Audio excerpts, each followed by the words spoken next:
In today's video, I'm going to teach you how to add a category in Expensify.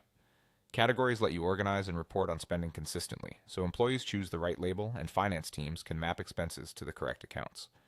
To make changes, you'll need to be an admin on the workspace you're editing. First, go to the Workspaces tab in the navigation menu. On desktop, you'll see the main navigation on the left or top of your screen. Workspaces is where all shared settings live. If you manage personal expenses too, make sure you're in the business area, not the personal view. Next, click on your workspace name.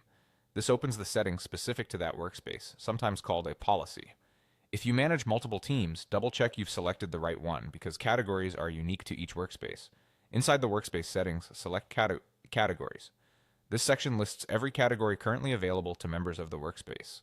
It's a good moment to scan what already exists so you don't create duplicates and so your naming stays consistent. Many teams mirror their accounting chart here, using clear names like travel, meals, software, or office supplies. Now click Add Category in the top right corner. That opens a small form for your new category. Keep the name short, specific, and easy for submitters to recognize. For example, prefer travel, airfare over something vague like flights and transport, or include an optional code at the start if your accounting system expects it.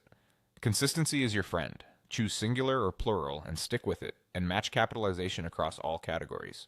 Type the category name and click Save. As soon as you save, the new category appears in the list and becomes available for expenses in this workspace.